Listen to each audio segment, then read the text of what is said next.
पूजने, वहां द्रव्य केंद्र में रहा ही नहीं।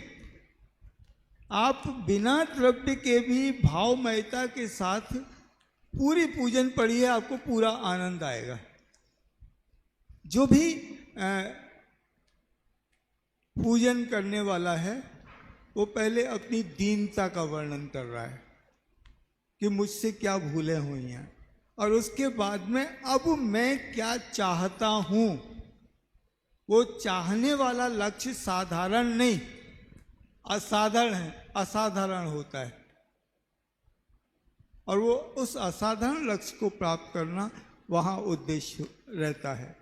अब भी बिल्कुल, माने दादा ने जो पूजन परंपरा चल रही थी, वो जो एक लाइन बराबर बहुत समय पहले से कि जैसा आपने बोला द्रव्य प्रधानी मात्रता, भावों की वहाँ चर्चा नहीं थी, दादा ने उससे हट के बात की। जी, दीदी से भी। आप नॉर्मली देखेंगे कि दो प्रकार के पुजारी होते हैं। जैसे दो टाइप के एम्प्लॉयज़ होते हैं। एक एम्प्लॉय होता है जो जिस लेवल पे काम करता है जिंदगी भर उसको सैलरी मिलती रहे तो उसी लेवल पे काम करने के लिए तैयार रहता है। एक दूसरा होता है जिसे ग्रोथ नहीं मिले, प्रमोशन नहीं मिले, एम्बिशियस, आगे नहीं बढ़े, तो वो वहाँ पे संतुष्ट नहीं रहता। तो दो प्रकार के पुजारी होते हैं। एक वो पुजारी होते हैं जो अपने आप को दीनहीन, गरीब, बेचारे, संसारी, दुखी मानते हैं और भगवान की पूजा करते हैं और जिंदगी भर पुजारी बन के खुश रहते हैं। ऐसी बहुत सारी पूजाएं हमें मिलेंगी जहां भगवान को ग्लोरीफाई किया गया है। दादा वो पुजारी बने, उन्होंने वैसी पूजाएं लिखी जहां पे ये वो भक्त है जो बहुत ही जल्दी भगवान बनने वाला है। ये वो भक्त है जो भगवान को आदर्श मानता है, उनकी महिमा करता है, लेकिन सिर्फ इस शुभ राग में अटके नहीं रहना चाहता है। उन सिद्धांतों को रिवाइज करना चाहता है पूजनों के माध्यम से, जिन सिद्धांतों के द्वारा भेद विज्ञान की भावना प्रबल हो। तो यदि आप दादा की पूजने विशेष रूप से देखेंगे तो उन्होंने स्वाध्याय का ही बहाना पूजनों में ढूंढा, क्योंकि दिन भर हमने 4-6 घंटे 8 घंटे स्वाध्याय कर लिया। अब हमको थोड़ा पद्य साहित्य पढ़ना है। अब आप एक मार्केटिंग का रूल भी देखें यदि, कि जिंगल्स होते हैं, जानते होंगे ना आप, जब मैं छोटा बच्चा था बड़ी शरारत करता था, मेरी चोरी पकड़ी जाती है, जिंगल्स होते हैं। जिंगल्स के रूप में कोई चीज होती है वो जबान पे चढ़ जाती है, आप नहीं चाहो तो भी आप दिमाग में उसे गुनगुनाते रहते हो अनायास ही। ये पावर पूजनों में है, पंक्तियों में है, जो पद्य रूप से होती है। तो अगर आज सुबह कोई मुझे बोलता कि 6:30 बजे उठ के तुम पूरा समय सार रिवाइज कर लो, और वो भी 1 घंटे के अंदर, तो मेरे लिए बहुत बड़ा काम था। लेकिन अगर लघु समय सार विधान हुआ तो वही विषय वस्तु, वही सिद्धांत, क्योंकि पद्य रूप से थे तो इतनी सरल रूप से हम उनको पढ़ गए। और दादा ने ये खासियत रखी अपनी पूजनों में कि उनने शब्दों में और कला में उस पूजा को दुरूह नहीं किया। सिंपल लैंग्वेज में कहूं तो उसे बहुत डिफिकल्ट, कॉम्प्लिकेटेड राइमिंग के चक्कर में नहीं बनाया। उनने ऐसी भाषा रखी उनकी पूजनों में कि एक एक सिद्धांत का रिवीजन हो और हम बहुत ही जल्दी उस शुभ के द्वारा शुद्ध में पहुंचे।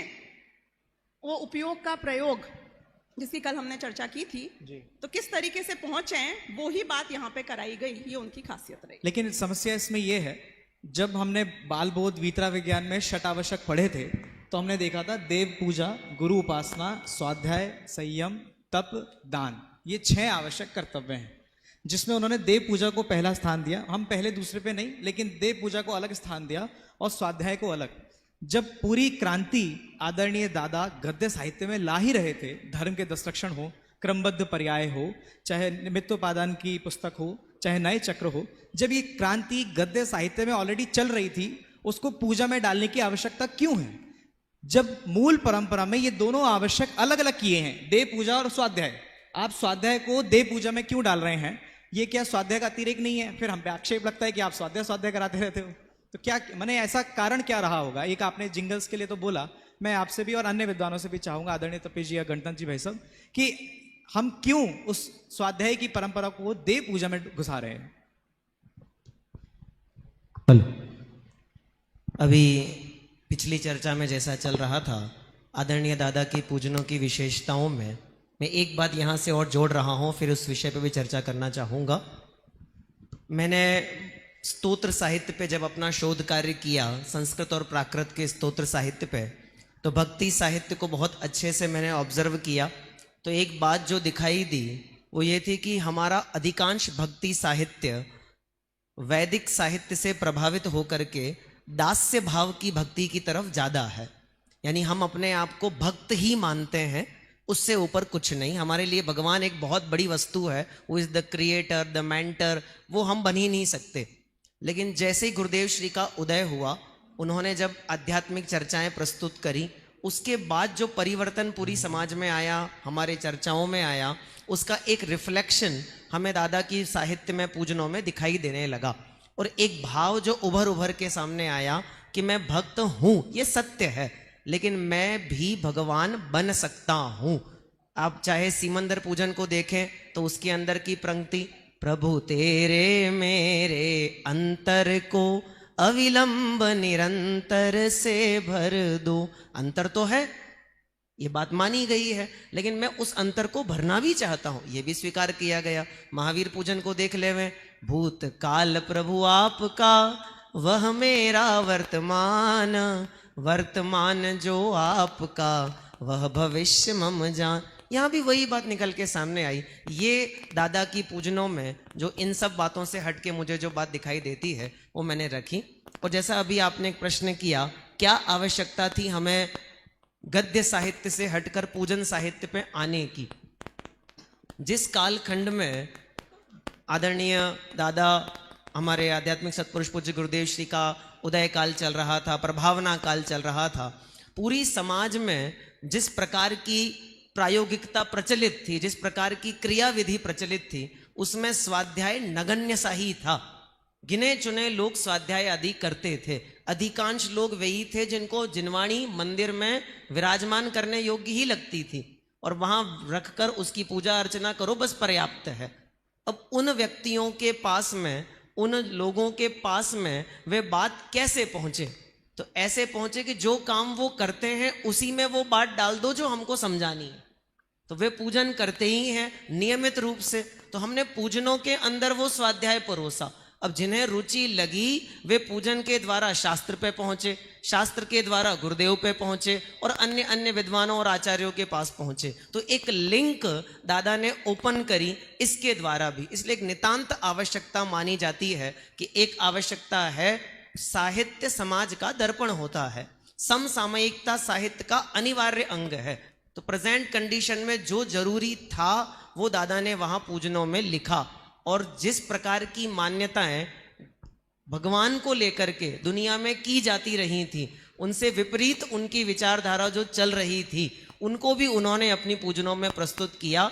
क्योंकि जिनेंद्र का, जिन गुरु का, जिन शास्त्र का वास्तविक स्वरूप यदि हम प्रवचनों से समझाना चाहेंगे तो शायद वही लोग सुनेंगे जो सुनना चाहते हैं, लेकिन यदि हम लिख करके पद्य में पहुंचाएंगे तो कहीं ना कहीं वे बातें अनेक स्थानों पर पहुंचती है, ऐसा मैं मानता हूं। जी भाई साहब, दादा के पूजन के साहित्य की विशेषता और ऐतिहासिकता के संदर्भ में हमने बहुत बातें सुनी हैं, अभी भाई साहब लोगों ने चर्चा की है।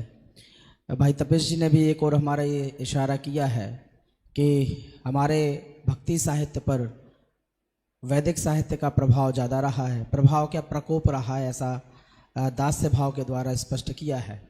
पर मैं आप लोगों के समक्ष एक और बात कहना चाहता हूँ कि जैनाचार्यों ने प्रकोप के बीच में भी अपने आप को कैसे सुरक्षित रखना है उसका उपचार उसमें बहुत अच्छे से लिखा है। भले ही दुनिया को रिझाने के लिए कोई घटनाक्रम उसके साथ जोड़ दिया गया हो, लेकिन उसमें जो कंटेंट था, स्तोत्र साहित्य में जो मूल विषय वस्तु है, वो वास्तव में आत्मा से परमात्मा बनने की प्रक्रिया ही है, भक्त से भगवान बनने की प्रक्रिया ही है। भक्त को भक्त नहीं बनाया है, भक्त को भगवान बनने की प्रक्रिया बनाया है। तो दासत्व के भाव से मुक्त करके भगवान बनाने की प्रक्रिया पूरे स्तोत्र साहित्य में, भक्ति साहित्य में है। दूसरा, अगर मुझे रोग हुआ है तो उस रोग के उपचार की दवाएं मार्केट में किस किस फॉर्म में मिलती हैं? टैबलेट फॉर्म में, कैप्सूल फॉर्म में, लिक्विड में, सिरप में, छोटे बच्चों की अलग, बड़े की अलग, सबकी अलग अलग फॉर्म में मिलती है। मैं समझता हूँ दादा ने हमारे रोग को भली भांति पहचाना, समझा और हर रूप में उन्होंने वो दवाई हमारे पास दी है ताकि हम एकत्व, ममत्व, कर्तृत्व और भोक्तृत्व चारों प्रकार की बुद्धियों को छोड़ सकें। बच्चा भी, बड़ा भी, जवान भी, बालक भी, वृद्ध भी, जिसको जिस टेस्ट में दवाई समझ में आ जाए वो उस टेस्ट में ले सके। ये दादा के साहित्य की बहुत बड़ी खूबी रही है और वो उन्होंने अपने पूजन साहित्य में भी पिरो करके रखी है। ये सबसे बड़ी विशेषता मुझे ऐसा लगता है कि दादा के साहित्य में है। बहुत बहुत धन्यवाद भाई साहब जी।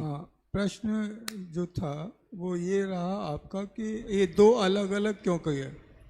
हाँ, मेरा प्रश्न ये अलग अलग क्यों कहे नहीं, मेरा प्रश्न ये जब ये अलग अलग ऑलरेडी कहे हैं तो आवश्यकता क्या है गद्य को पद्य में ऐड करने की? गद्य साहित्य में जो सिद्धांतों का समावेश करके गद्य साहित्य दादा लिख रहे थे उसको पूजा में क्यों डाला जा रहा है? क्योंकि देव पूजा और स्वाध्याय ये दोनों अलग अलग अंग हैं। हाँ, दरअसल क्या है कि आवश्यकता आविष्कार की जननी होती है ना। तो हम पहले थिएटर में जाते थे तो वहाँ एक टिकट में 2 या 3 खेल दिखा दिए जाते थे थिएटर में। आप उस दौर में पता नहीं आप कभी गए हैं या नहीं। थिएटर में जाते तो एक ही टिकट का पैसा देना पड़ता था और 2 या 3 हम खेल देख लिया करते थे। यहाँ पर एक ही टिकट में 6 खेल देख रहे हैं हम।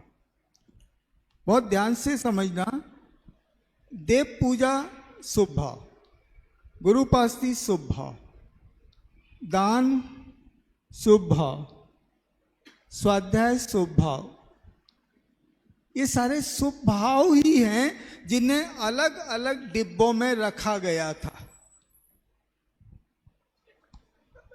हमने पूजन करते समय कोई दूसरा विकल्प ही नहीं आए सिवाय 3 लोक के नाथ के। तो उसी काल में तप भी घटित होता है, संयम भी घटित होता है। पूजन तो हम कर ही रहे हैं और पूजन के साथ में स्वाध्याय का भी लाभ हमें मिलता है। तो एक साथ 6 चीजों का जब लाभ हमें पाने की इच्छा पैदा हुई तब हमने इस तरह की पूजनों की रचना शुरू की। मैं ऐसा मानता हूं। ठीक है वैसे जी। हाँ, दीदी कुछ कह रही हैं। मैं यदि किसी से यहाँ पूछूं कि संवर अधिकार को आप मुझे 2 पंक्तियों में बताएं कि डिटेल में क्या क्या आया था, किसी को नहीं ध्यान होगा क्योंकि इतनी बड़ी टीका लिखी गई उसके ऊपर तो भी हम कंफ्यूज हो जाएंगे।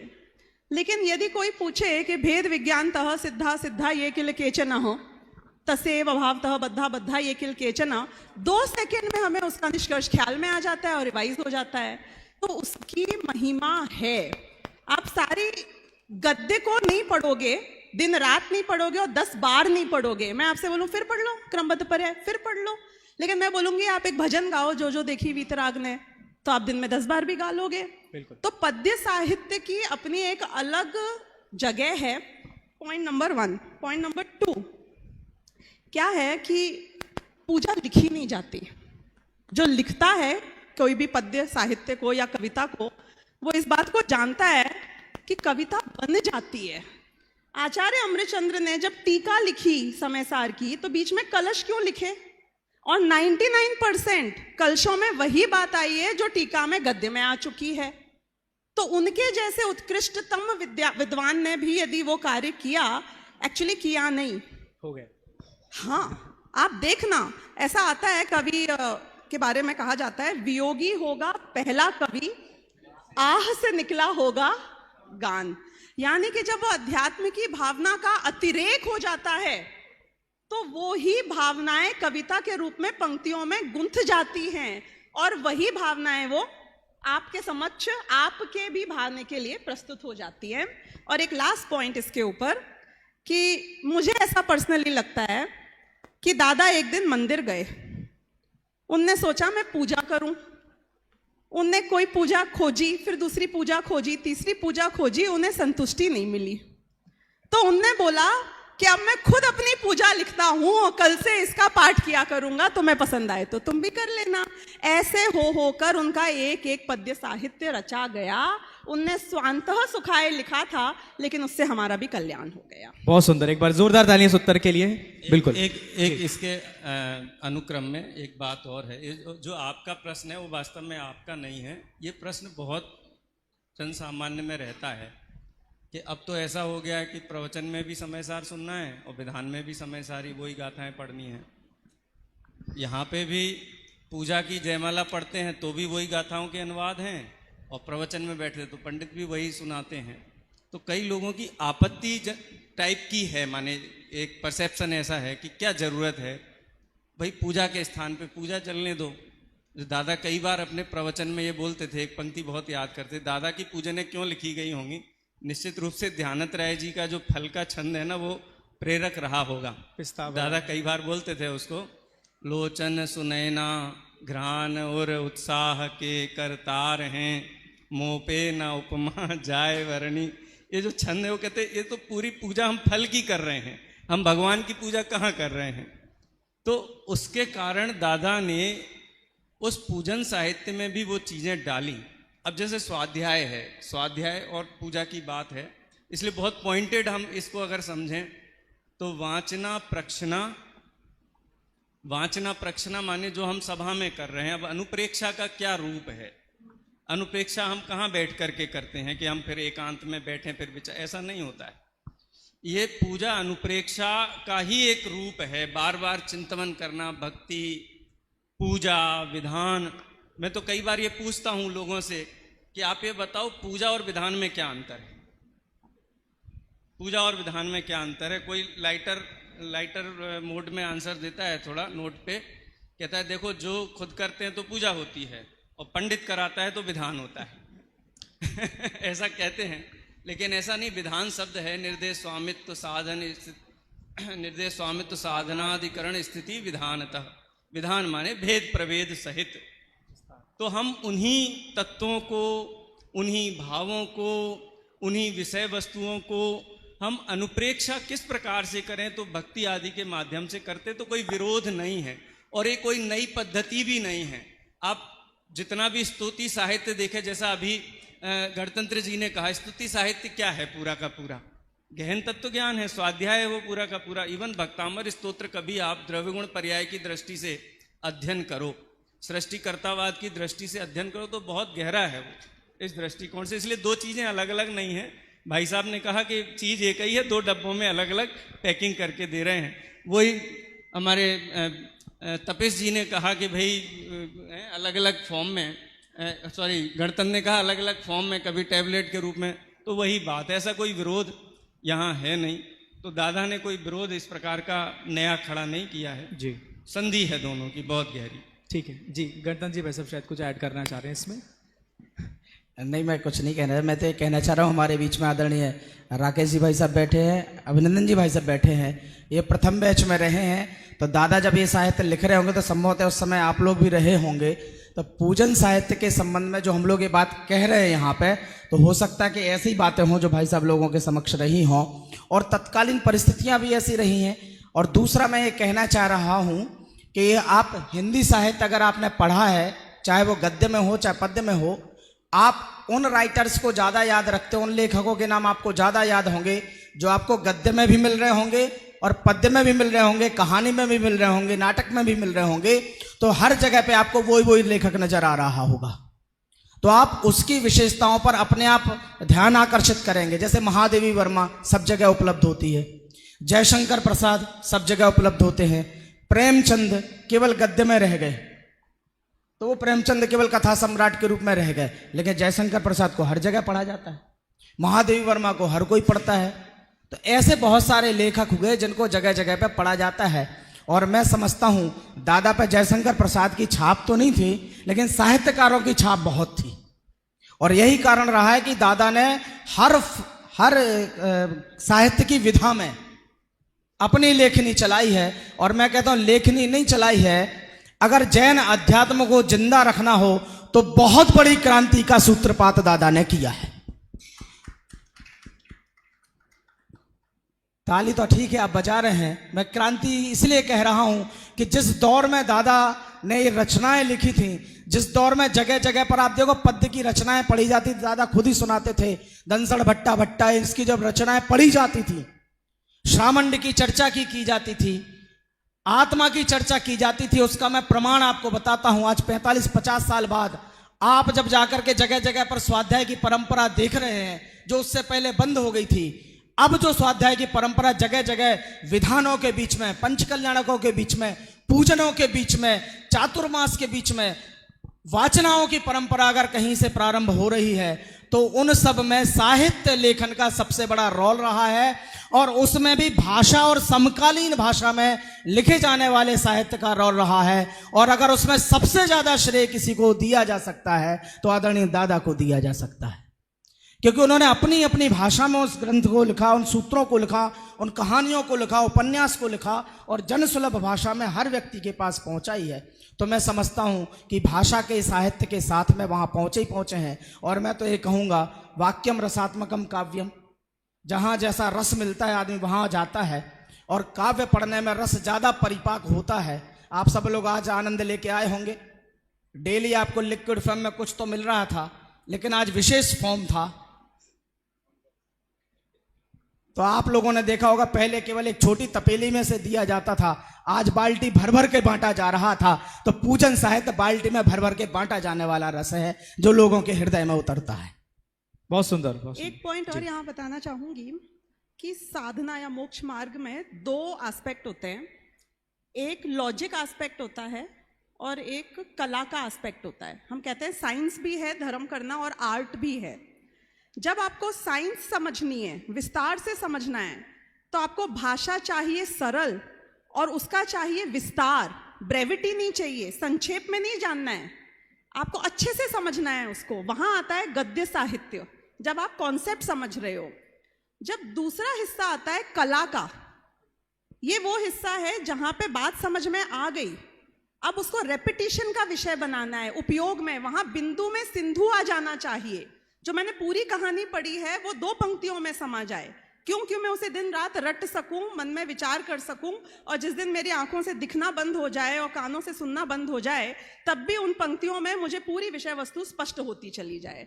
तो ये दोनों अपनी अलग जगह रखती हैं, और जो विषय वस्तु इतनी इंपॉर्टेंट है वो क्यों नहीं आपके पास में पद्य फॉर्म में भी हो, क्योंकि वही तो है जिसे आप गुन सकते हो, और रेपिटिशन वहां पे दोष नहीं होगा।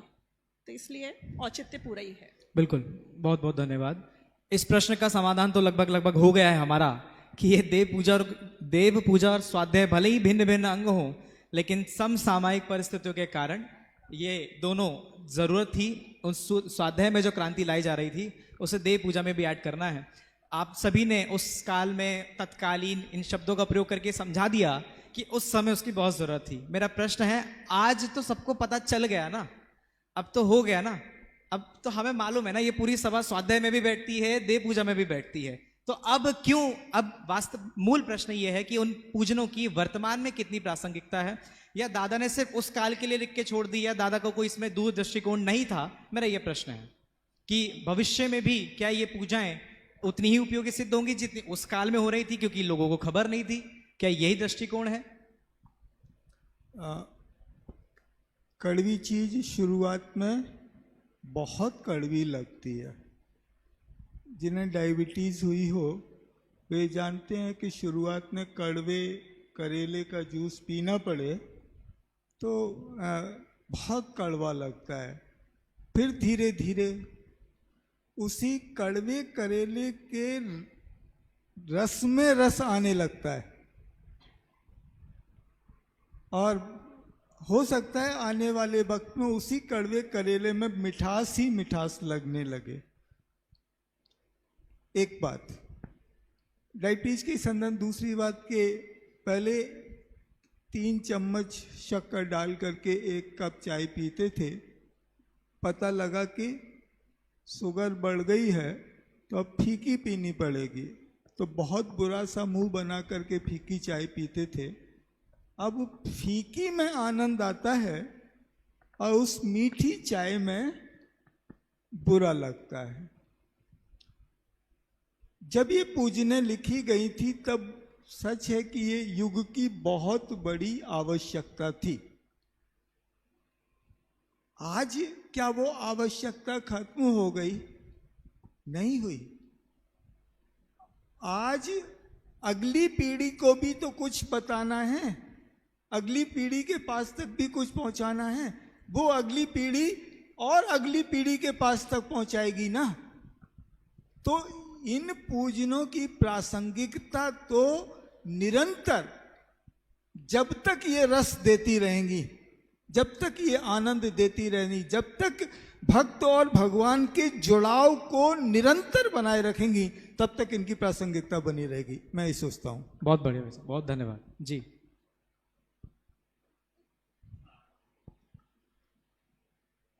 प्रासंगिकता मेरे ख्याल से आपके इस प्रश्न का केंद्र है कि दादा की पूजनों की जो प्रासंगिकता है अभी इतनी लोकप्रिय है, भविष्य में रहेंगी कि नहीं रहेंगी। दादा के लेखन में जो कहते हैं ना, एक बिंदु होता है जो प्रेरित करता है लिखने के लिए लेखक को।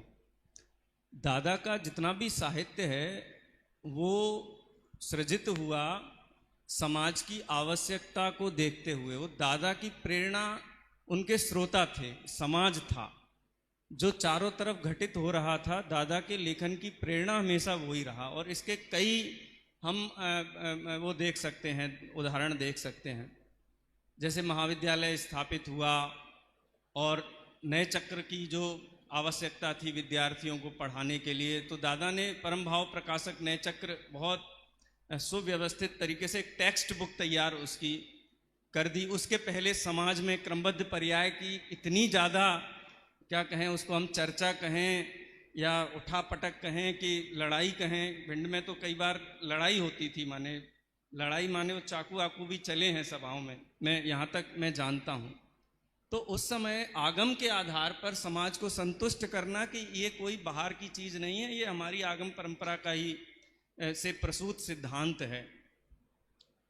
शाकाहार रथ निकला तो शाकाहार श्रावकाचार वो लिख दिया। भगवान महावीर का शताब्दी महोत्सव था उस समय, कुन शतक आदि। माने दादा हमेशा ज़रूरत के हिसाब से, और लेटेस्ट जो जिसके साक्षी लगभग हम सभी विद्यार्थी हैं कि जिस समय संलेखना और समाधि मरण के ऊपर बहुत आंदोलन चल रहा था, कोर्ट में केस चल रहा था, उस समय दादा ने ओवरनाइट वो किताब लिख करके समाज में दे दी।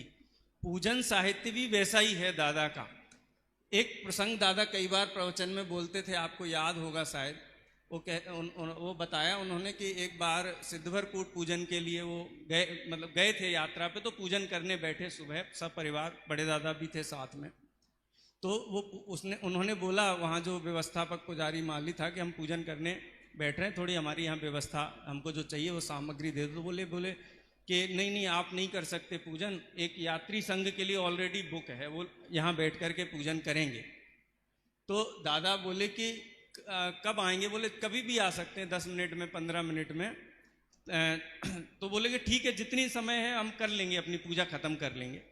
तो दादा पूजा करने बैठे और 5 मिनट बाद वो आकर के बोला कि पूजा हो गई, जल्दी करो, जल्दी करो। 10 मिनट आके बोले अब तो आप खत्म करो। तो दादा ने उसको बोला कि देखो भाई, कि वो जब आएंगे तब आएंगे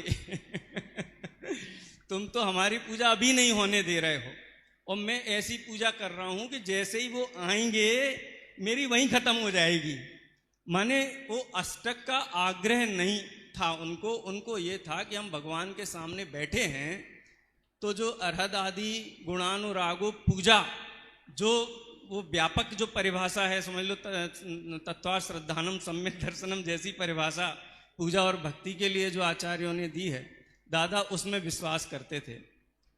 द्रव्य पूजा और भाव पूजा की भी जब बात होती है, तो जैसा भाई साहब ने भी कहा, मुझे एक शब्द दिमाग में आया उस समय कि सभी की पूजाएं अच्छी हैं, दादा ने कभी किसी का निषेध नहीं किया। जिनेंद्र अर्चना में छपी हुई है ये पूजन, जिसकी वो समीक्षा करते थे। दादा का ये भाव, मतलब जो प्रचलित पूजाएं थी उनको हम करते समय बिना द्रव्य के बैठें, और हम द्रव्य की तो इतनी महिमा उसमें गा रहे हैं, तो हमको अपराध बोध होने लगेगा कि हम लेके तो कुछ भी नहीं आए हैं और हम इतनी फल की प्रशंसा कर रहे हैं, जल की प्रशंसा कर रहे हैं, तो अपराध बोध जैसा होने लगेगा। तो जो भाव पूजा की जो परिभाषाएं दी गई, दादा की पूजाएं उन भाव पूजन की कसौटी पर बिल्कुल खरी उतरती हैं। और ऐसा नहीं है कि कोई नई परंपरा शुरू हुई, परंपरा पहले से ही थी। पद्मनंदी आचार्य की जो सिद्ध पूजन है, ऊर्ध्वा घोर युतम सबिंदु सपरम, बहुत गहरी पूजा है वो। संतलाल जी कवि की सिद्ध चक्र मंडल विधान है, परंपरा नई नहीं थी, लेकिन दादा ने नित्य नियम पूजनों में होने वाली पूजनों पे दृष्टिपात किया तो लगा कि यहाँ हमको ये फिलर की आवश्यकता है। सिद्ध पूजन भी एक फिलर के रूप में दिया, महावीर भगवान की पूजन भी एक फिलर के रूप में दी, जिससे कि हम भाव पूजा को भी महसूस कर सकें, एंजॉय कर सकें। तो दादा तो कालजयी तो थे ही, लेकिन सबसे अधिक प्रसंग को आइडेंटिफाई करके पॉइंटेड जो साहित्य लिखा गया वो दादा के द्वारा लिखा गया। एक बात और मैं कहता हूँ, 1993 में समयसार अनुशीलन का पहला भाग का विमोचन हुआ था, शायद जहाँ तक मैं सही हूँ 93 में ही आया था। लगभग गुरुदेव श्री को गए हुए 12 साल हुए होंगे। उस समय बहुत आलोचना हुई उसकी, जो उस सभा के साक्षी रहे होंगे। बोले क्या ज़रूरत है लिखने की, गुरुदेव श्री के प्रवचन हैं, सुने जाते हैं, ऐसे नहीं थे लिखित रूप में। और पारमार्थिक ट्रस्ट ने जो काम किया था वो काम नहीं हुआ था, लेकिन ये आलोचना होती थी कि रिप्लेस करना चाहते हैं, ऐसा होता है ना, हम रिप्लेस करना चाहते हैं। लेकिन दादा ने कई बार स्पष्टीकरण दिया कि गुरुदेव श्री के प्रवचन तो हमारी गाइडिंग टॉर्च हैं, बीकन हैं हमारे लिए, दिशा निर्देश हैं वो। और उन्हीं प्रवचनों को इतने विस्तार से कोई ना सुन पाए, पढ़ना चाहे, तो एक ही स्थान पर समय सार का सारा विषय, माने वो आवश्यकता को पहचान के सारा साहित्य। तो दादा की पूजने अप्रासंगिक होने का प्रश्न ही नहीं है, क्योंकि वो अद्वितीय हैं। और जैसे स्वाध्याय में 6 द्रव्य अनादि निधन है ना, वैसे ही 6 द्रव्य का वर्णन जो पूजाओं में है, 7 तत्व की भूल का वर्णन है, वो भी अनादि निधन है। जब तक हैं पूजाएं तब तक वो प्रासंगिक रहेंगी। जी भाई साहब की इसी बात को आगे बढ़ाते हुए मैं इस प्रासंगिकता में एक बिंदु और जोड़ना चाहता हूँ। जीव पहले थे, अभी हैं और आगे भी रहेंगे। संसार में थे, संसार में हैं और आगे भी होंगे। संसार में रह करके जीव पहले भी दुखी थे, आज भी हैं और आगे भी होंगे। दुख है, पहले भी संसार में रह करके दुखी थे और दुख से बचने का उपाय करते थे, आज भी करते हैं और आगे भी करते रहेंगे। तो पहले भी दुख से बचने के लिए आगम के पास जाते थे, उसमें गद्य भी था, पद्य भी था, सब था, और अब भी पढ़ रहे हैं और आगे भी पढ़ते रहेंगे। तो मैं समझता हूँ दादा का पूजन साहित्य त्रिकालवर्ती प्रासंगिक है, इसमें कहीं कोई शंका नहीं होनी चाहिए। बहुत सुंदर, बहुत बहुत धन्यवाद आदरणीय भाई साहब का, बहुत बहुत धन्यवाद। मैं आपको एक छोटी सी बात और बता दूं, वास्तव में ये पूजन दादा का गुरुदेव से मिलने का एक मार्ग था, एक ब्रिज था। आपने आदरणीय दादा ने अपनी आत्मकथा में लिखा है कि 22-23 वर्ष की उम्र में ही उन्होंने ये पंक्तियां लिख दी थी कि करुणानिधि तुमको समझनाथ भगवान भरोसे पड़ा रहा, भरपूर सुखी कर दोगे तुम यह सोचे सन्मुख खड़ा रहा। ये जयमाला ये स्तुति के रूप में दादा ने लिखी थी और पूज्य गुरुदेव श्री को जब समर्पित की, और उस पूजन को पढ़ने के बाद पहली बार गुरुदेव ने आदरणीय दादा को सोनगढ़ आने का निमंत्रण दिया था। तो ये पूजने वास्तव में, अगर ये सच में पूजन, ये जयमाला नहीं होती तो आज क्या होता। आज गुरुदेव के माध्यम से हिंदी प्रांत में या पूरे भारत, पूरे विदेश में जितना भी तत्व प्रचार दादा ने किया है गुरुदेव के तत्व का, वो नहीं हो पाता अगर दादा गुरुदेव के निमंत्रण पे सोनगढ़ ना जाते और अगर ये पूजन ना होती तो। एक पॉइंट यहाँ पे सिर्फ ऐड कर रही हूँ कि दादा ट्रेंड सेटर थे। तो सिर्फ बात इन पूजनों की नहीं है जो उन्होंने लिखी है। आज यदि उनने समय सार के ऊपर विधान लिख दिया तो ट्रेंड सेट हो गया। अब चाहे ये चले, चाहे दूसरा समय सार पे विधान लिखा जाए। और इन परंपराओं की एक खूबसूरती क्या है कि ये जितनी पुरानी हो जाती है उतनी अपने आप ही ऑथेंटिक भी होती चली जाती है। तो अगर यही साहित्य जब 200 साल या 500 साल बाद पढ़ा जाएगा और वो कहेंगे कि तब ऐसा चलता था, तो इसकी अलग ही रंगत भविष्य की जनरेशंस को मिलेगी। तो इसीलिए इसकी प्रासंगिकता, जैसा कि गणतंत्र जी ने कहा, मैं जस्ट तब यही कहने वाली थी। प्रवचन सार के अंत की गाथाओं में आता है कि मोक्ष मार्ग क्षेत्र और काल से बदल नहीं जाता है, वो हमेशा एक ही रहता है, षट आवश्यक एक रहते हैं। तो ये कैसे बदल सकते हैं? ये प्रश्न ही गलत था। ठीक है, जरूर। और वास्तव में एक प्रसंग मुझे याद आ रहा है, एक शिविर के दौरान आदरणीय दादा ने ही बोला था कि ये लोग पूजन कर रहे हैं, विधान पढ़ रहे हैं, जल का छंद चल रहा है, चंदन आ जाता है, अक्षत आ जाता है, लेकिन मैं जल के छंद को पढ़कर उसी में लीन हो जाता हूं और भूल जाता हूं। फिर मुझे याद दिलाते हैं कि अब अक्षत आ गया दादा, अब अक्षत चढ़ाइए, अब पुष्प चढ़ाइए।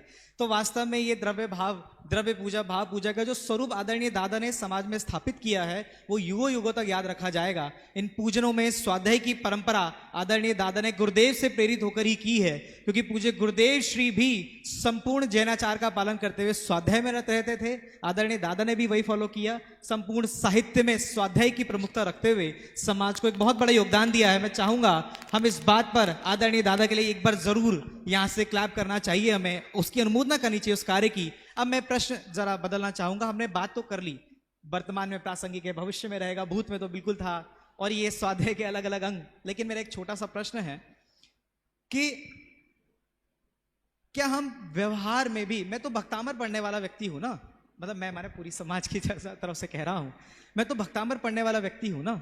मैंने तो यही पढ़ा है ना कि अगर मैं कहीं तूफान में फंस जाऊं या कुछ भी आपदा आ जाए, मैं भगवान का नाम स्मरण करूं तो मेरा भय मिट जाएगा। तो डायरेक्टली मैंने कहीं ना कहीं भगवान को मेरा सब कुछ मान लिया था। मैं तो ये मान के बैठ गया था कि भगवान ही करुणा निधि हैं, भगवान ही दया के सागर हैं, भगवान ही करता धरता है। जब पूर्व में भी, परंपरा से भी, जब हर जगह भगवान को करुणा निधि कहा जा रहा था, व्यवहार में भगवान पर आश्रित हुआ जा रहा था, तो ये क्या आवश्यकता है कि अब क्या हम भगवान पे व्यवहार में भी आश्रित ना हो? हम भगवान को व्यवहार से भी करुणा निधि ना कहें क्या? ये हर जगह हम बस निश्चय घुसाना चाहते हैं? मेरा ये प्रश्न है। देखिए, कोई भी कविता होती है वो कविता नहीं होती है, वो कवि का चरित्र होता है, उसका व्यक्तित्व होता है, उसकी विचारधारा होती है। दादा के जीवन में निश्चय और व्यवहार का एक अद्भुत सामंजस्य था। मतलब वो सिर्फ कहते ही नहीं थे और सिर्फ करते ही नहीं थे और सिर्फ सोचते ही नहीं थे, हर चीज का जो परफेक्ट एक सिंक्रोनाइजेशन होता है या होना चाहिए। जैसे कि अगर पूजन में अध्यात्म है, देखा जाए तो राग में वीतरागता है नहीं, लेकिन दोनों एक साथ एक ही जगह पे उन्होंने परोसी। तो उन्होंने पूजने लिखी तो हमेशा कविता हृदय से जाती है, लेकिन उनका हृदय के ऊपर उनके विवेक का राज्य था और वो विवेकपूर्ण भावनाएं उनकी कविता में झलकती हैं। बिल्कुल ठीक जी। हल इस संबंध में मैं भी ये कहना चाहता हूँ कि आदरणीय दादा के पूजन साहित्य या वर्तमान जो भी पूजन साहित्य रचा गया है, लिखा गया है, जिन्होंने भी लिखा है, सबके अंदर जो आपने पॉइंट अभी उठाया कि भगवान का स्वरूप जैसा होना चाहिए या जैसा हमें मानना चाहिए वैसा हम मान नहीं रहे थे, या हमारी पुरानी जनरेशन। मैं एग्जाम्पल दूं सरल भाषा में, उदयपुर से थोड़ा सा आगे की तरफ जाएं 25 किलोमीटर तो एक बहुत प्रसिद्ध मंदिर है अड़िंदा पारसनाथ के नाम से, बहुत से लोगों ने शायद देखा भी होगा। और वहाँ एक कैलाश पर्वत की रचना है। अभी कुछ दिनों पहले मेरा भी किसी प्रसंग में वहाँ जाना हुआ और वहाँ कैलाश पर्वत की रचना के नीचे रावण की स्टैच्यू है जो कैलाश पर्वत को उठाए हुए है, आप लोगों ने देखा हो तो। और जब मैं वहाँ उतर रहा था नीचे तो मैंने देखा कि एक साधर्मी वहाँ आए और उन्होंने रावण के आगे भी अर्घ चढ़ा दिया, क्योंकि वहाँ चावल की डब्बी रखी हुई थी। अब किसी ने गलती से रख दी, चढ़ाने वाले ने चावल चढ़ा दिए और जैसे भगवान के बगल में खड़े होकर फोटो खिंचवाते ना, ऐसे रावण के बगल में खड़े होकर भी फोटो खिंचवा रहे थे। क्यों ये सब क्यों हुआ? तो मुझे संस्कृत की एक नीति याद आई, गतानुगतिको लोको न लोकः पारमार्थिकः। ये दुनिया देखा देखी पे ही चलती है, सच्चाई कोई जानना ही नहीं चाहता। लेकिन दादा ने उस सच्चाई को कितने सरल और सरस तरीके से हमारे बीच में परोसा। भगवान का जो स्वरूप हमने मान लिया था, कल्पित कर लिया था कि भगवान सब कुछ करने धरने वाले हैं।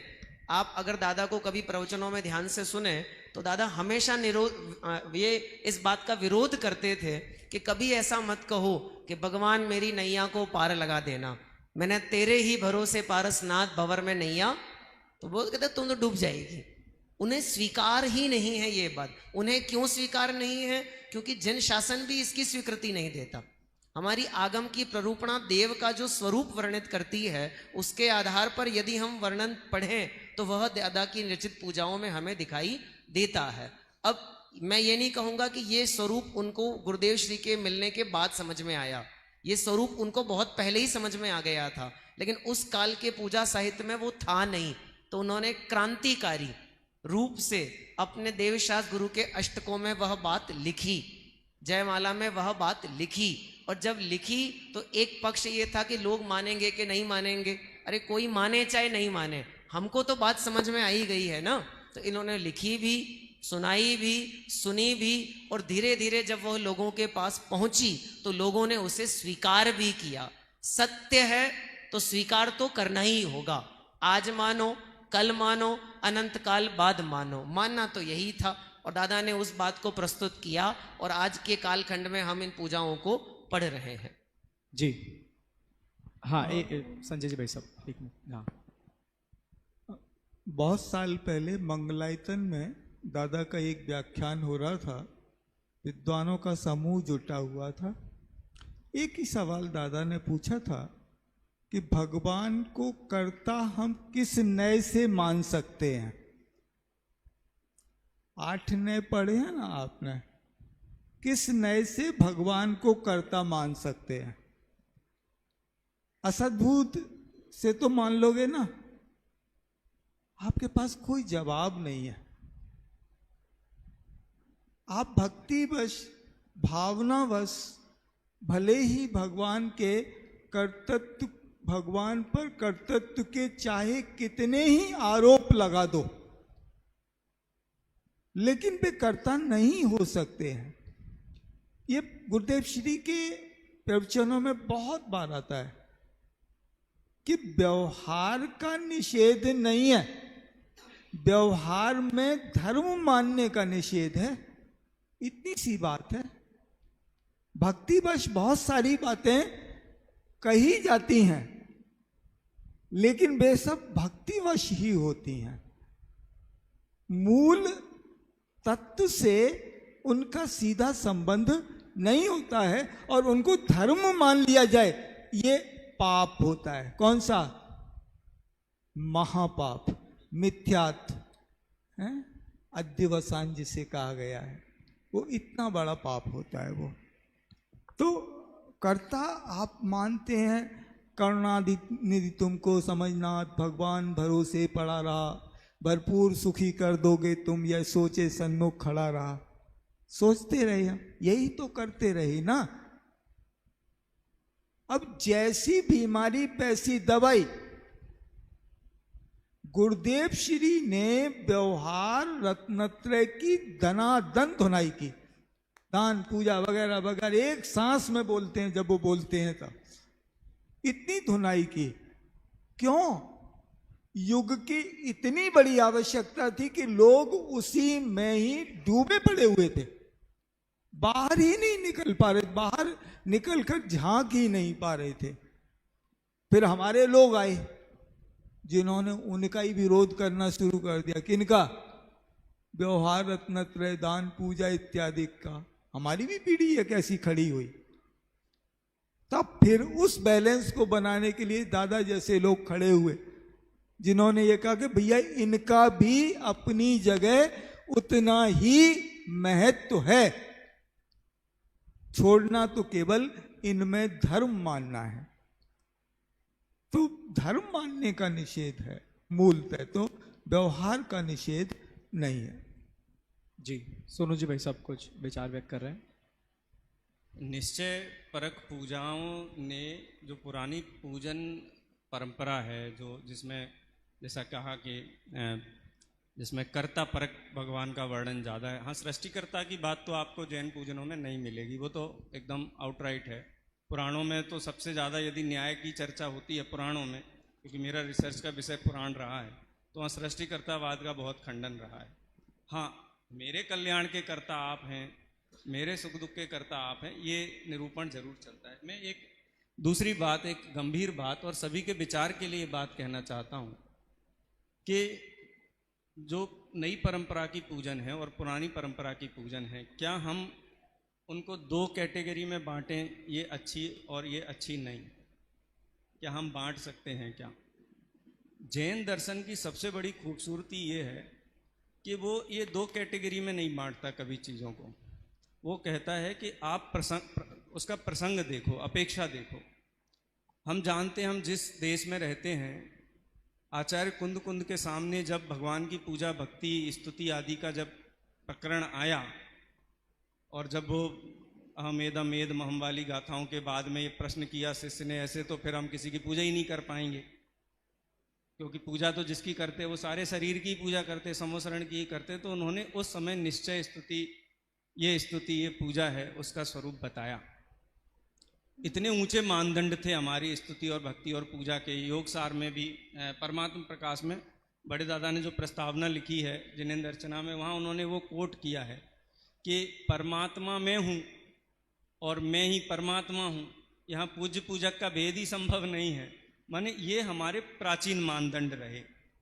मध्यकाल में क्या हुआ, उत्तर भारत दक्षिण भारत में जहाँ दिगंबर परंपरा बहुत फली फूली एक समय, वहाँ पर एक मध्ययुगीन जो वातावरण बना कि आपने सुना कि कहीं 4000 मुनियों को कोलू में डाल दिया गया, श्रावकों का कत्लेआम हुआ, शास्त्रों की होली जलाई गई।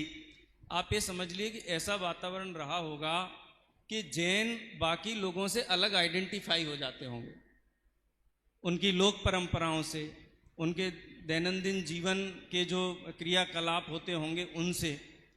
तो आचार्यों ने या उस समय जो भी नीति निर्माता उस समय के तात्कालिक नीति निर्धारक रहे होंगे, उन्होंने ये विचार किया कि हमारी बाहर की सारी चीज़ें हम वो रखें कि हम दूसरों से अलग दिखाई ना दें। एक श्लोक भी है इसके संबंध में, का जैना नाम लौकिकी वृत्ति यत्र सम्यक तो हानिर्ना ना चापी व्रत दूषणम। इतना उदारवाद कि लौकिक वृत्ति कैसी होनी चाहिए जैनों की, कि ऐसी होनी चाहिए कि सम्यक तो को दोष ना लगे और हिंसा का पोषण ना हो, माने व्रत का भंग ना हो। व्रत माने अहिंसा, और अहिंसा में किसी प्रकार का जो व्रत है उसमें भंग ना हो। माने बाकी चीज़ें जैसा बह रहा है वैसा बहते रहो, तो आप उसी वातावरण में आप जितना सुरक्षित रह पाओगे, नहीं तो नहीं रह पाओगे। अब उस समय आवश्यकता के अनुसार इस प्रकार का साहित्य लिखा गया। उत्तर काल में वो परंपरा बन गई। जैसे मनीष जी कहते हैं ये बात कई बार प्रवचनों में, एक पीढ़ी का पाखंड दूसरी पीढ़ी के परंपरा बन जाती, वो शैली पर हम चलते रहे। देखो अब वातावरण वैसा नहीं है। जैसे पहले सोना माता बहनें खूब पहन के घूमती थी, अब नहीं पहनती हैं। 1 लाख रुपए हो गया ना तो अब ये विपर्य दृष्टांत है कि अब वातावरण है, लोकतंत्र है, तो हम क्यों ना निश्चय पर फिर लौट जाएं। हमको क्या किसी के दबाव में रहें। तो अब देश काल वातावरण अनुकूल है, और गुरुदेव श्री ने इतना बड़ा छत्र छाया हमको दे दी, इतना बड़ा तत्व आराधकों का समूह दे दिया। आप तो खूब माइक लगा करके और ढोल मंजीरा के साथ में निश्चय के गीत गाओ, क्या परेशानी है। तो मूल माल तो यही है, ये प्राचीन परंपरा यही थी, और पुनः इस परंपरा का पुनः उद्भावन हुआ है। बीच में थोड़ा संकट था, तो समझ लो कि वो लोचन सुनैना ग्रहण वाला वो भी जरूरत थी, तो जरूरत से चलता रहा। तो प्रासंगिक हैं वो भी, उस रूप में ही हमें उनको देखना चाहिए। परंपरा नई नहीं है, परंपरा तो अनादि निधन है। बिल्कुल बिल्कुल, ये चीज समझ में आ गई है कि वास्तव में आदरणीय दादा ने जो तत्व अपनी पूजन साहित्य में भरा है वो उस समय भी प्रासंगिक है, आज भी और भविष्य में भी रहेगा। और किसी भी कसौटी पर, माने किसी भी शर्त पर आदरणीय दादा तत्व के विरुद्ध बात तो ना कहते, ना लिखते, ना करते। इसके लिए उन्होंने पूजन साहित्य में भी भगवान को किसी भी प्रकार से कर्ता नहीं बनने दिया। किसी भी प्रकार से उन्होंने ये नहीं कहा। आत्मकथा में भी लिखा है कि ये जानता तो मैं था कि मैं कभी कहूंगा भी नहीं कि भगवान करुणा के निधान है, दया के सागर हैं, लेकिन वास्तव में इस पूरे सिद्धांत में जो बल मिला है उसमें सबसे बड़ा और सबसे महत्वपूर्ण योगदान पूज्य गुरुदेव श्री के अध्यात्म का है, जो सोनगढ़ तीर्थ धाम सोनगढ़ से हमें और आपको प्राप्त है आज भी। चलिए अगले प्रश्न की ओर चलते हैं। मेरा एक प्रश्न है आप सभी, एक प्रश्न जो मैं आगे पूछ रहा हूं मैं पहले बोल देता हूं, फिर अभी के प्रश्न पे आता हूं। मेरा आप सभी से एक दादा की पूजन साहित्य में एक फेवरेट पंक्ति जो आपको लगती हो वो प्लीज मुझे आप सभी से जाननी है। उसके पहले मैं एक प्रश्न पूछ लेता हूं कि दादा के पूजन साहित्य में पूजक का स्वरूप कैसा है। शॉर्ट में अगर हम एक बात समझ लें हमने इतनी चर्चा तो कर ली, लेकिन ये सब जानना चाह रहे हैं। आप सब जानना चाह रहे हैं कि नहीं? बहुत कम लोग जानना चाह रहे हैं। सब लोग जानना चाह रहे हैं कि नहीं? तो ये सब जानना चाह रहे हैं भाई साहब कि दादा के पूजन साहित्य में पूजक का स्वरूप कैसा है। जहाँ तक मुझे समझ में आया है वो एक ज्ञानी पूजक है, जो जिसकी वर्तमान अवस्था में सबसे पहले ऑफ कोर्स वो अपने जो भी भ्रम रहे हैं उनके बारे में बताता है, और फिर उसके बाद में जैसे ही उसको आत्मा की अनुभूति हो जाती है तो उसके बाद उसका पुरुषार्थ और उछाले मारता है और अंत उसका हमेशा सिद्ध अवस्था में जाके होता है। चलिए जी, एक ज्ञानी पूजक। पंक्तियों की बात है ना, फेवरेट पंक्ति। नहीं, पहले आप पूजक का स्वरूप क्या है? पूजक का स्वरूप, हाँ, पूजक का स्वरूप दादा की पूजनों में, वो युगल जी का एक छंद है ना, वो मुक्तक है, लक्ष्य यदि ठीक हो तो हैंडल संभल जाता है, चल पड़ते हैं पैडल और राही मिल जाता है, इसलिए कहता हूँ साइकिल के सवारों हैंडल की संभाल में सर फूट जाता है। लक्ष्य पता है ना, लक्ष्य क्या है हमारा? लक्ष्य शुद्धात्मा, वो है ना आत्मानुभूति। तो पूजक का स्वरूप वो ही है, वो भगवान से कुछ नहीं चाहता, लौकिक कोई भी इच्छा वांछा नहीं है। अगर दादा एक बात कहते थे, आप सब लोगों ने सुना होगा कि जीव के कल्याण में अगर कोई निमित्त भूत कोई एक चीज है तो देशना है, बस। इसके अलावा किसी चीज की औपचारिक रूप से नहीं की गई है कहीं भी। तो दादा हमेशा पूज्य को एक तत्व उपदेशक के रूप में देखते हैं, और जो उनका भक्त है, पुजारी है, वो उस तत्व ग्रहण करके उनके समान बनना चाहता है। ये पूज्य पूजक का स्वरूप दादा की पूजनों में है। उसका मूल भाव यही है, आधार भाव यही है। अभिव्यक्ति अलग अलग जगह पे अलग अलग प्रकार से देखने को मिलती है जी। लेकिन ये समस्या तो यही हो गई ना फिर, कि अगर ज्ञानी पूजक है तो अज्ञानी लोग क्या करें? या तो पहले गद्य साहित्य पढ़े आदरणीय दादा का या मूल आचार्यों का, फिर पूजनों पे आए। मतलब शांत रस और वैराग्य रस भरपूर प्राप्त होता है, जो कि एक सामान्य ज्ञानी का और भी रस प्राप्त अंतरिंग- होते हैं। हाँ, और भी रस प्राप्त होते हैं। हाँ, कला पक्ष पीर आदरणीय रस थोड़ा थोड़ा है, आप बाकी गणतंत्र जी आगे बताएंगे।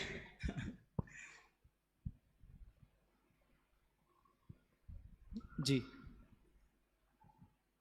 दादा की जो भी पूजने हैं वहाँ दादा एक गीत का बहुत विरोध करते थे, आप लोगों ने सुनो, हे वीर तुम्हारे द्वारे पर एक दरस भिखारी आया है ना। बहुत बहुत बार प्रवचनों में आया है उनके, और बहुत विरोध। जो वहाँ भगवान के पास जा रहा है और वो भिखारी की मुद्रा में आ रहा है, तो फिर वापस लौटेगा तो किस रूप में लौटेगा? वो भिखारी लौटेगा। और जो इस मुद्रा में आ रहा है कि भूतकाल प्रभु आपका, वह मेरा वर्तमान, और भविष्य क्या है कि जो आपका वर्तमान है वो मेरा भविष्य। जो इस मुद्रा में जा रहा है वो जब वहां से लौटेगा तो एक संकल्पना के साथ लौटेगा कि मुझे भगवान ही बनना है। इससे छोटी चीज वो मांग नहीं सकता, वो संकल्प नहीं कर सकता है। तो वही पूजक का रूप है उनकी सारी पूजनों में। उनकी इस पूजनों में कोई भी भक्त पूजक वो दीनहीन दशा में उन्हें स्वीकार ही नहीं है। यहाँ तक कि उसका शांति पाठ का वो छंद है ना, तुम सारी के दातार पाए, काज लघु जाचू कहा, मोहि आप सम कर ले स्वामी, यही एक वांछा महा। यहाँ भी तो वांछा खड़ी हो गई ना, कौन सी? कि आप कर लो, हम कोशिश नहीं करेंगे, आप हमें अपने समान बना लो। तो दादा को तो ये रूप भी स्वीकार नहीं था, अंदर से संकल्पना आनी चाहिए, तो वो पूजक का रूप दादा को स्वीकार था। जी कही ना, अभी जो दरस विकारी आया है, ये पूजन की बात नहीं है दादा, मतलब वो बात प्रसंग दूसरा है, बैकग्राउंड। जिस व्यक्ति को ऐसे शुरू करें इसको कि दादा ये प्रवचन में कई बार बोले कि परमात्मा भाई साहब छोटे थे बहुत और बोलने में तुतलाते थे, तो किसी ने तो बोला कि इनको थोड़ा ना गायन का अभ्यास करवाओ तो वो तुतलाना कम हो जाएगा। तो एक शिक्षक नियुक्त कर दिए गए संगीत के, तो उन्होंने बिठा करके अभ्यास कराना शुरू किया। और ये वाला जो भजन आपने बताया ना, हे वीर तुम्हारे द्वारे पर एक दरस भिखारी आया है, तो दादा ने कहा कि मुझे नहीं सिखाना, तुम जाओ, तुमसे सिखाना ही नहीं हमको। माने जो अपने व्यक्तिगत जीवन में भी बिल्कुल पूज्य पूजक के स्वरूप को, माने व्यक्तिगत माने ये औपचारिक जो है, जो लौकिक या व्यवहारिक जीवन में भी जिसको पूज्य पूजक का ये रूप स्वीकार नहीं हो, वो पूजन में तो फिर क्या ही बात है, क्या विशेष बात है। वो मुझे एकदम से ध्यान आया, तो मैंने कहा चलो ये भी बता दिया जाए। बिल्कुल, माने दादा की पूजनों में जो पूजा करने वाला व्यक्ति है वो लाचार नहीं हो सकता, क्योंकि दादा ने लिखी है और दादा के तो नाम है हुकुम चंद भारिल, और आदरणीय दादा को तो दादा कहा जाता है। और ये तो वीतरागियों का मार्ग है। पूज्य गुरुदेव तो हमेशा कहा करते हैं कि ये तो शूरवीरों का मार्ग है, ये तो वीतराग मार्ग शूरवीरों का मार्ग है।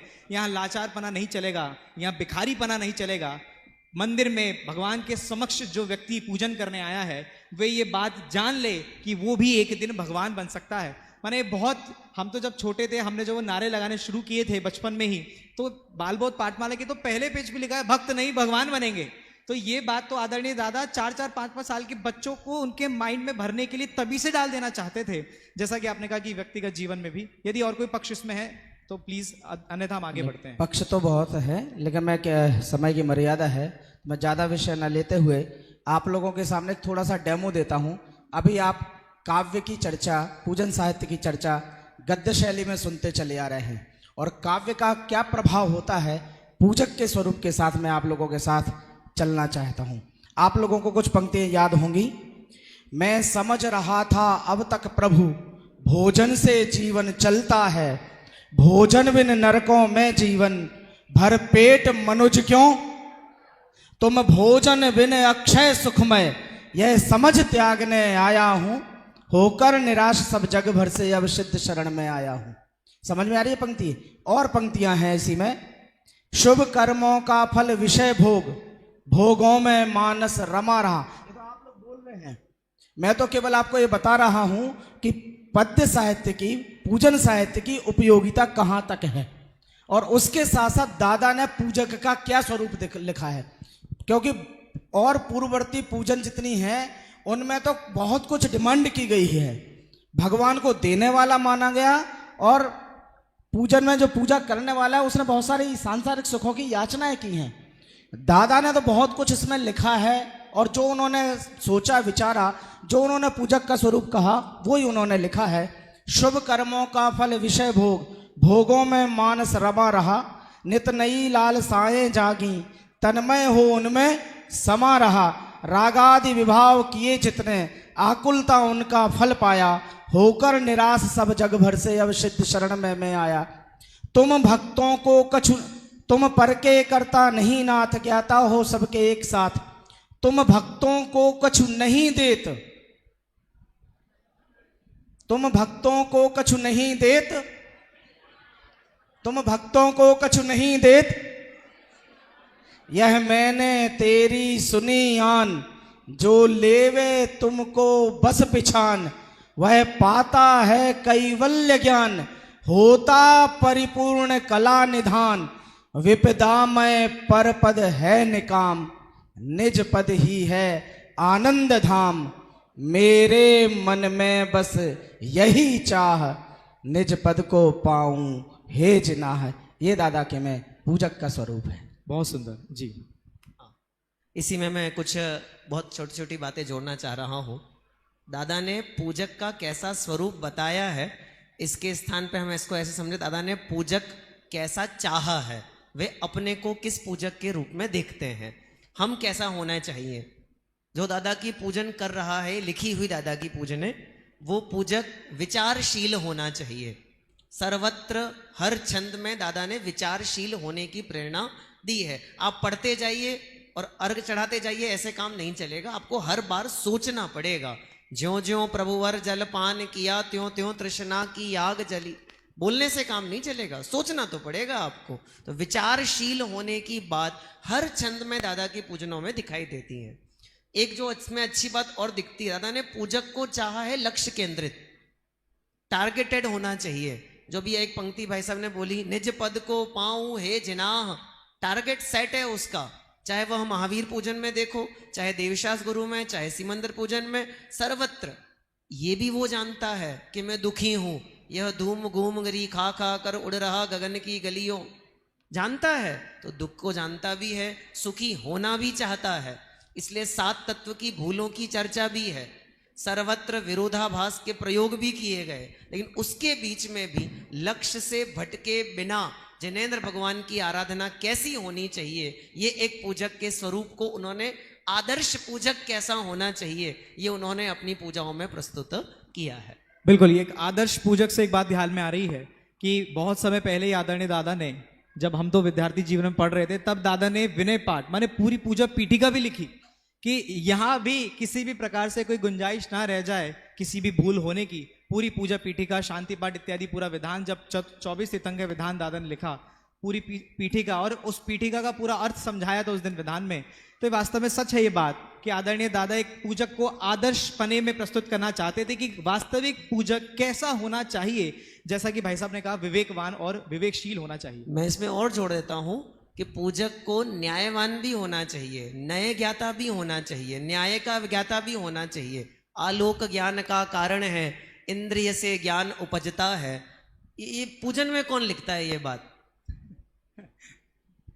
अब लेकिन दादा लिख रहे हैं, तो इसका मतलब वो चाह रहे हैं कि पूजक ऐसा होना चाहिए कि जिसे न्याय का भी ज्ञान हो, नए का भी ज्ञान हो। ऐसा पूजक उनको चाहिए। मैं क्षमा चाहूंगा, लेकिन ये बहुत ज्यादा एक्सपेक्टेशंस नहीं होगी पूजक से कि वो ये भी कर ले, ये भी कर ले, ज्ञान भी हो, न्याय भी हो, विवेक भी हो।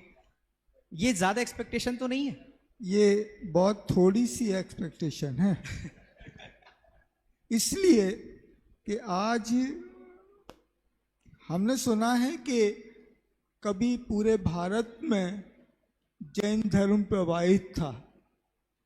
आज हम 40 लाख करीब करीब, इतने कुछ एक कम ज़्यादा हो सकते हैं, रह गए हैं।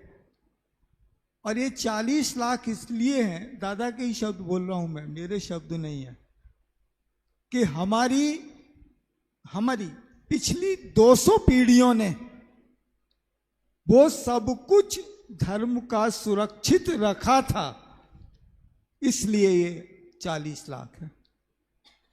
कितनी पीढ़ियों ने? 200 पीढ़ियों ने। और आगे की पीढ़ियों तक ये जाए तो अपनी अपनी आजीविकाओं में से थोड़ा तो वक्त इस धर्म को, इस जिनवाणी को, इस आगम के स्वाध्याय को देना होगा। नहीं तो आपकी अगली पीढ़ियों में नहीं जा रहा है ये, और आने वाले 30 साल बाद केवल नाम के लिए वो रहेंगे कि इतनी संख्या है, कॉलम में भी नहीं लिखवा पाओगे कि हम जैन हैं। तो ये बहुत ज़रूरी है। ये छोटी सी, बल्कि मैं बहुत छोटी सी ये अपेक्षा समझता हूँ कि थोड़ा बहुत तो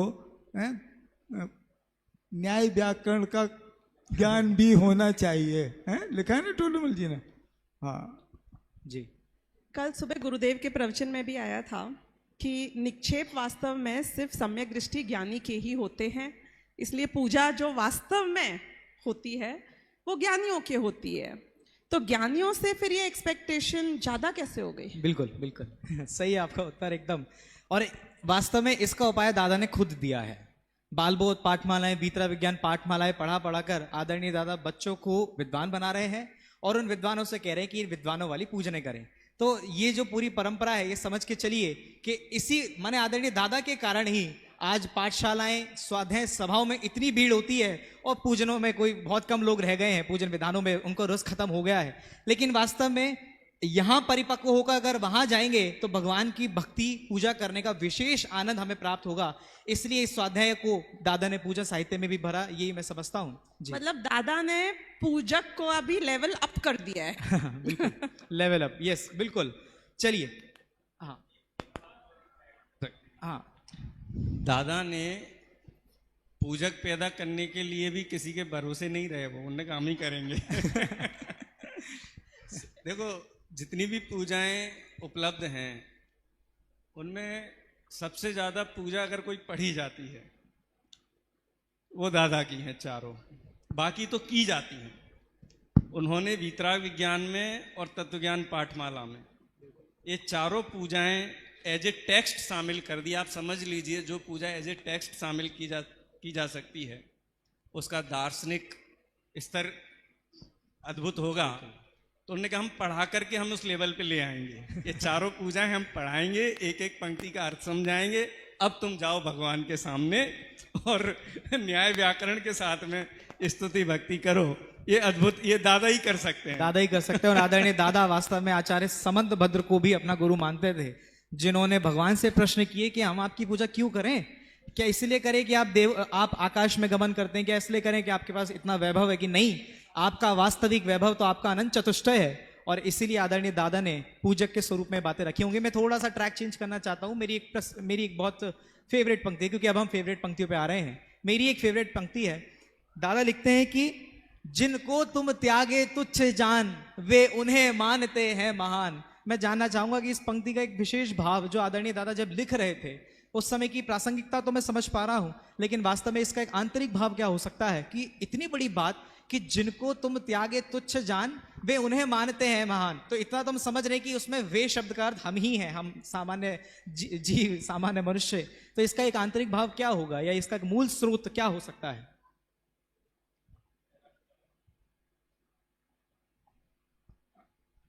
वे को अपने साथ जोड़ना है। जो वे है ना जी, उनको अपने साथ तक लाना है। देखो, गुरुदेव श्री को मैं बहुत बार बहुत मंचों से एक बात कहता हूँ कि गुरुदेव श्री का जो सबसे बड़ा योगदान है वो ये है कि जो जैन अजैन हो रहे थे ना, उनको वापस जैन बनाया। अजैन हो रहे थे मतलब सारे के सारे जो भी वैष्णवी क्रिया कांड हैं उनमें आकंठ डूबे हुए थे। वही कर्तानाथ की बात, कर्ता पने का भरोसा। तो वे सब जो कर्ता मान रहा है ना भगवान को, वो जैन है या नहीं? है या नहीं? नहीं है। नहीं है। तो उन सबको अजैन को जैन बनाना। तो यहां भी जो उद्देश्य है कि बे को हम बनाना, वो यहां पर मुझे उद्देश्य प्रतीत होता है।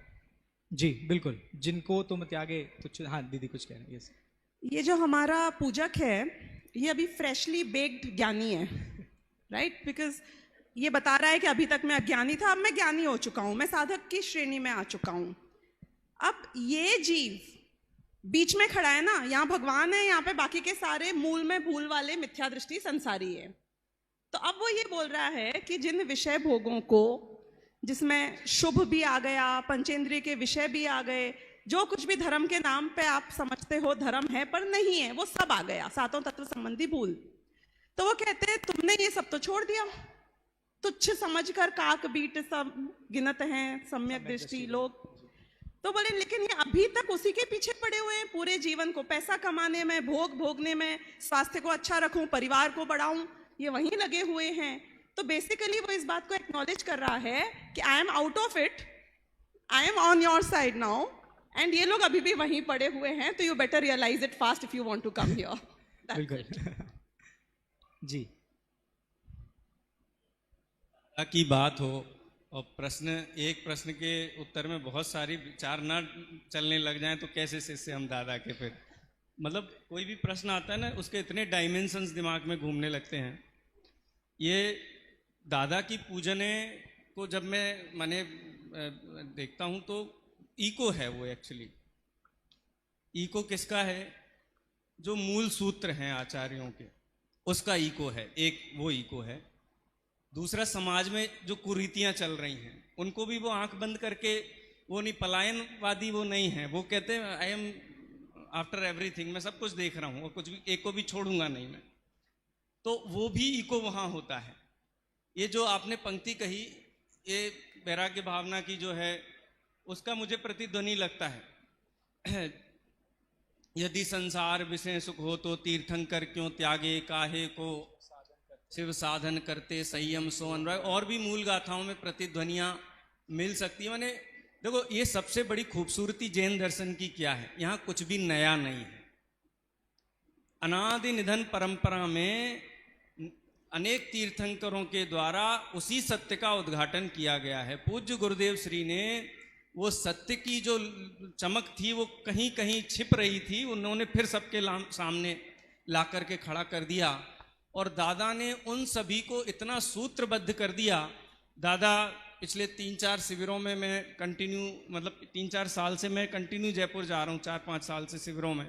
दादा एक बात कई बार कहते रहे कि देखो मुझे बिल्कुल चिंता नहीं है मैं रहूँगा कि नहीं रहूँगा, लेकिन मैंने ये ऐसा पूरा सिस्टम खड़ा कर दिया है, एक तंत्र बना दिया है कि 50 साल तक तत्व ज्ञान इसी लीक पर चलता रहेगा, वहाँ कहीं कोई फर्क नहीं आएगा।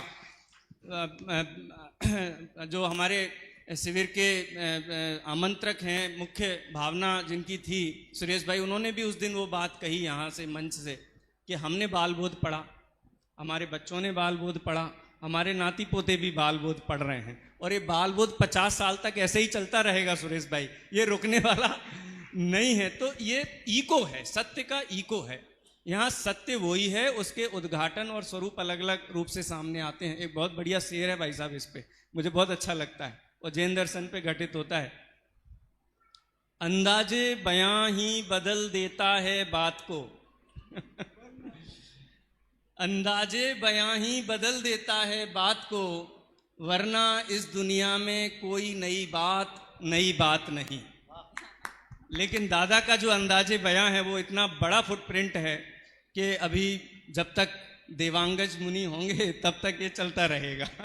बिल्कुल जी। अब मैं भी एक बात ऐड ऑन करता हूँ, बस लगभग समय शायद हो ही रहा है। हाँ जी। भाई संयम ने संचालन करते समय दादा को समंतभद्र आचार्य के रीति नीति से जोड़ने का प्रयास किया था, जोड़ा है। तो मैं समझता हूँ इस प्रश्न का उत्तर भी समंतभद्र आचार्य के पास भी है। वो भी ऐसे ही मानते हैं, देवागम नभोयान चामरादि विभूतया माया विश्वपि दृश्यन्ते नास्तस्त्वमसि नो महान। मेरे लिए आप इन कारणों से महान नहीं हो, जगत के इतने सारे वैभव दिख रहे हैं। मुझे लगता है वही चीज लेकर के दादा ने पंक्तियां भी ऐसी लिखी हैं, बहुमूल्य जगत का वैभव यह है, क्या हमको सुखी बना सकता, अरे पूर्णता पाने में इसकी क्या है आवश्यकता। तो जगत जिसको महान माने मानता रहे, मेरे लिए वो महान बिल्कुल भी नहीं है। और वही सिद्धांत, वही बात हम सभी छात्रों के बीच में भी दादा ने भरी है। तब जा करके वो जो मनीष भाई साहब ने आज सुबह कहा था, वो बात 100% सत्य साबित होती है। वास्तव में बिल्कुल बराबर है और ये बात। और अगर इस पंक्ति को भी पूरा किया जाए तो कहीं ना कहीं आदरणीय दादा समय सार से प्रभावित होकर पुण्य पाप की भी चर्चा इस पंक्ति में करना चाहते थे कि जिसको उन्होंने पुण्य और पाप को समान जानकर, तुच्छ जानकर छोड़ दिया है, और तुम समझते हो कि पुण्य करने से तुम्हारे आगामी भव सुधर जाएंगे, तुम्हारा कल्याण हो जाएगा, तो ये बिल्कुल गलत बात है। जो उसे तुच्छ जानकर छोड़ चुके हैं, उस पुण्य को तुम महान मत समझो। ये भी एक भाव आदरणीय दादा का इसमें हो सकता है। मैं अंतिम बस तपीश जी वैसे से निवेदन करूंगा, इसमें अपने भाव रखें, और हमारा समय यहाँ पे पूरा हो रहा है। मैं इसमें बहुत सरल सी बात कहना चाहता हूँ कि 3 प्रकार के पुरुष होते हैं संस्कृत में, उत्तम, मध्यम और प्रथम। जब दादा ने प्रारंभिक पूजने लिखी, देवशास्त्र गुरु सिद्ध पूजन, उसमें जो भी चर्चाएं सब प्रथम उत्तम पुरुष में चल रही है। मैंने जो जो किया, मैं समझ रहा था अब तक प्रभु शुभ कर्म कमाओ सुख होगा, मैंने अब तक यह माना था।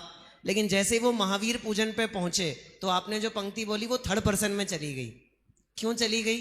क्योंकि तब तक उन्हें लग रहा था कि ये बात मेरे को खटक रही है, मैं गलती कर रहा हूँ। अब धीरे धीरे मैच्योरिटी जो अपनी डेवलप हुई है उसके आधार पे अपने को थोड़ा ऊपर समझ रहे हैं। जो दीदी ने बात कही थी कि अपने को थोड़ा ऊपर समझा, और जो लोग नहीं समझ पा रहे हैं उनके लिए 3rd पर्सन का यूज किया। वे ऐसा मानते हैं, हम थोड़ी मान रहे। अब तो हम समझ गए ना, पुरानी गलतियां दोहराएंगे थोड़ी हम। इस तरह से। बिल्कुल, वैसे तो प्रश्न बहुत हैं और आप सबके भाव भी बहुत हैं। बेपहचाने अपना स्वभाव, यहाँ भी थर्ड पर्सन है।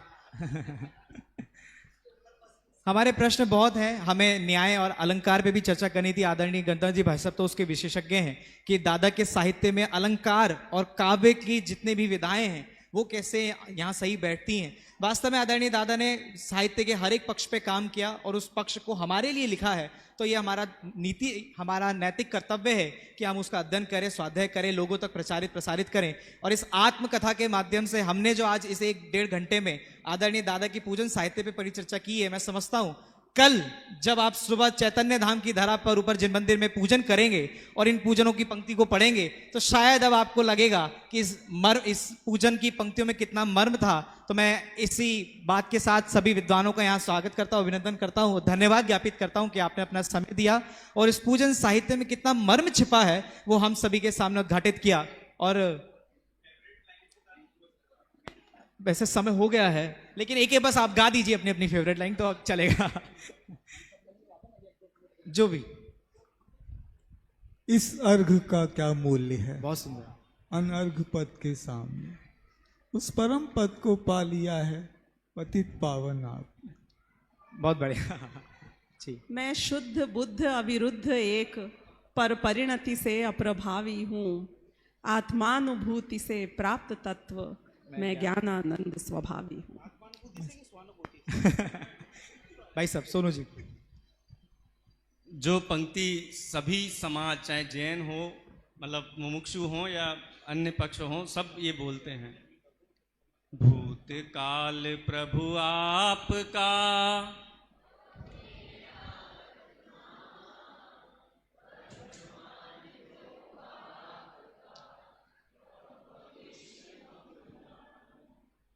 मेरी प्रिय पंक्ति भी वही पंक्ति है। दादा जैसे हर समय हर क्षण बोलते हैं, संतप्त मानस शांत हो,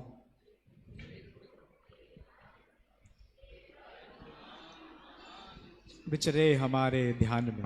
अभी जो इन लोगों ने कही है वे सब पंक्तियां मुझे भी बहुत प्रिय हैं, लेकिन चूंकि अलग कहने की परंपरा है इसलिए जो होना है सो निश्चित है, केवल ज्ञानी ने गाया है। ये पंक्तियां बहुत आक्रोश भी पैदा करने वाली थी समाज में और आज भी हम लोगों को बहुत प्रिय लगती है। बहुत बढ़िया। और इसी अंतिम पंक्ति के साथ एक बार आपकी जोरदार तालियों के साथ हम सभी विद्वानों का अभिनंदन करते हैं जो इस परिचर्चा का यहाँ एक बहुत सुंदर आयोजन हुआ। जी जिन कुमार जी। आपकी प्रसन्नता बतला रही है। एक मिनट के लिए रुक जाएं, सभी से निवेदन है, 1 मिनट, बस 1 मिनट का कार्यक्रम है। हमारे सुबह एक पुरस्कार की घोषणा होनी थी और वो हो नहीं पाई, बस 1 मिनट में हम घोषणा करते हैं, उसके बाद आप सभी जा सकेंगे। डॉक्टर हुकमचंद भारिल पुरस्कार प्रतिवर्ष स्नातकों को दिया जाता है। सर्वोदय अहिंसा जयपुर समिति के द्वारा पंडित संजय जी शास्त्री बड़ा मलरा जिसके संचालन करते हैं, उस समिति के द्वारा पुरस्कार दिया जाता है। इस वर्ष 3 विद्वानों को वह पुरस्कार यहाँ से दिया जा रहा है। तत्व प्रचार के क्षेत्र में विशेष उन्नति कार्यों को करने के लिए उनकी सराहना करते हुए पुरस्कार दिया जाता है। उनके नामों की घोषणा बस मैं यहाँ से करता हूँ, उन्हें विशेष रूप से सम्मान करने का कार्यक्रम हम आगे करेंगे। सर्वप्रथम उसमें पंडित स्वानुभव जी शास्त्री खनियादाना, बड़े मंदिर वाले बैठे हैं, उनकी तालियां अच्छे से बज रही हैं क्योंकि वहाँ पंडित टोडरमल जी का मंदिर कहलाता है जो बड़ा मंदिर, वहाँ प्रतिदिन स्वाध्याय के लिए वे जाते हैं, जैसे संजीव जी जाया करते थे। अभी मेरे ख्याल से प्रवचन सार विषय वहाँ चल रहा है। उनको इस वर्ष यह पुरस्कार डॉक्टर हुकमचंद भारिल पुरस्कार उन्हें दिया जाएगा, यह सम्मान दिया जाएगा। और द्वितीय पंडित अमन जी शास्त्री आरोन जो विद्यमान है हमारे बीच में, अपने स्थान पर खड़े हो जाएं। हाँ, पंडित अमन जी शास्त्री आरुण। मैं निवेदन करता हूँ आदरणीय बाल ब्रह्मचारी अभिनंदन जी कुमार जी शास्त्री से अंग वस्त्र पहना करके उनका स्वागत करें। और निवेदन करता हूँ आदरणीय मोटानी साहब से शास्त्र भेंट करके उनका स्वागत करें। विद्वानों को प्रोत्साहन जो मिलता है उससे तत्व प्रचार का कार्य दुगुना तिगुना होता है और समाज और सभी साधर्मी लाभान्वित होते हैं। इसी क्रम में निवेदन करता हूं, तीसरा पुरस्कार जो दिया जाता है पंडित संयम शास्त्री पुजारी खनियादाना, उन्हें यह पुरस्कार दिया जा रहा है। 3 लोगों को इस बार पुरस्कार दिया जा रहा है। मैं पुनः निवेदन करता हूं, पंडित ऋषभ जी शास्त्री अहमदाबाद गुजरात प्रांत के स्नातक परिषद के अध्यक्ष हैं, वे अंग वस्त्र पहना करके उनका स्वागत करें। और पंडित परमात्म प्रकाश जी बारियल साहब से निवेदन करता हूं, साहित्य भेंट करके उनका सम्मान करें।